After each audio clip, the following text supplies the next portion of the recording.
Yeah, let's just talk about who's going to do what, because I think there's some things about to happen. First of all the smoke is blown away. The arrival of JJ Redick. Next thing we see is what are they going to do with the coaching staff, and that then to be followed immediately thereafter. What are the Lakers going to do to change their roster? Interesting name has just surfaced. They've interviewed him, I believe, on Sunday, if not today. Lead assistant Stan Van Gundy.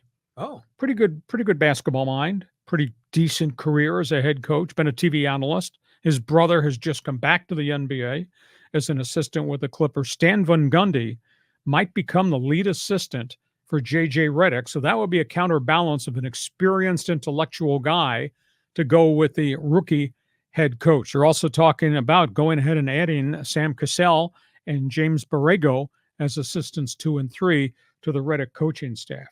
That could happen pretty quickly. Big trade rumor. Lakers have reopened trade talks. And again, they're going to change the chemistry of the roster because Redick wants to run, or Redick wants a lot of three-point shooters. They don't quite have that right now. They're talking to Atlanta. They're talking about Dejounte Murray in a huge package deal.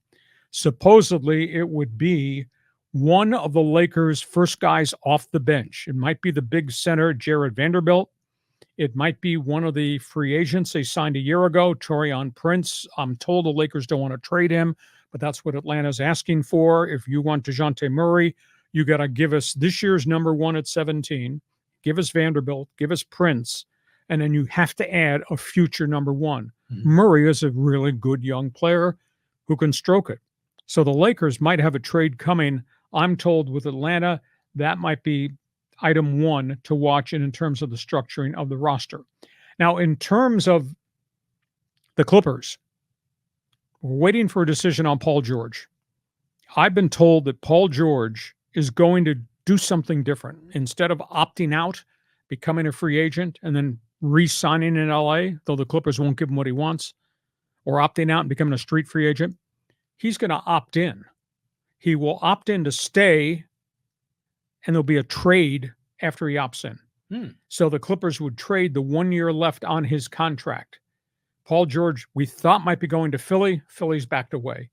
I hear Paul George might be going to the New York Knicks for a number 1, the other number 1, and maybe Mitchell Robinson. There'd be a 3-for-1 deal. Paul George brings his firepower and gets the money and contract he wants from the Knicks, and the Clippers get 2 number 1s that they don't have, plus a big defensive power leaping center in Mitchell Robinson. That's what I hear as it relates to the Clippers. I also hear that the Clippers are interested in Chris Paul coming back. And they bring Chris Paul in. They'd say goodbye to James Harden, say goodbye to Russell Westbrook. They'd have to give up something. The something is what I question. I heard Norm Powell in a straight up swap for Chris Paul. That'd be a great acquisition, I tend to think, for Golden State, because Powell is younger and he can shoot and stroke it as a shooting forward. Paul gets to come home. LA still needs him. So you'd have Chris Paul, Kawhi Leonard, and maybe this trade with the Knickerbockers with Paul George exiting. So I've thrown a lot of stuff here on the wall, but that's why I have email. And that's why I network with all the people that I network with, because they send me stuff and I ask questions, etc. So your reaction to the Lakers, Dejounte Murray at a big price. If you're a Clipper fan, give me your response. You want Chris Paul, and then what about letting Paul George go and getting a big defensive center, Mitch Robinson, as part of the mix and changing the makeup of Clipper basketball? And John Riley says both teams need to make big changes because what they've got ain't working. Chris Paul, how old is he? He's got to be in his mid-30s. 36, maybe. 36. Still got gas left. Still? I mean, I don't know if I would want him as a veteran. I mean, there's a lot of veterans in the league to get. Chris Paul is not a guy that I would want to sign if I were a GM. But what do I know? Lakers, the deal there with the Hawks sounds pretty interesting. Mm-hmm. You know, I mean, they need to shake it up. Like you say, JJ Redick needs some 3-point shooters. I do like the Stan Van Gundy thing. It's the yin and the yang, you know, to someone to help out Redick kind of grow into that job. It's like you and me, point, counterpoint, balance. Yeah, there you go. Yeah, kind of like smart guy, dummy on the street corner out left field. Yeah, I get it. Yeah. And so I don't know. I just think that the Lakers, they still need to make a decision. Is LeBron still the centerpiece of that team? Because Laker fan is ready to turn the page on LeBron.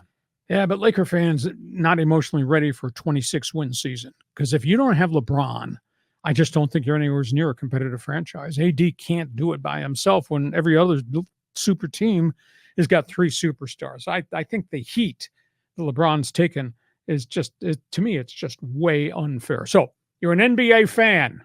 Don't bark at me that we don't talk about the damn NBA. I just gave you a summary, a sneak preview of what we think might happen with the NBA draft and circling, obviously, on the Lakers and Clippers. So, Fans Forums chat box, do not shoot an air ball. Shoot a three-pointer.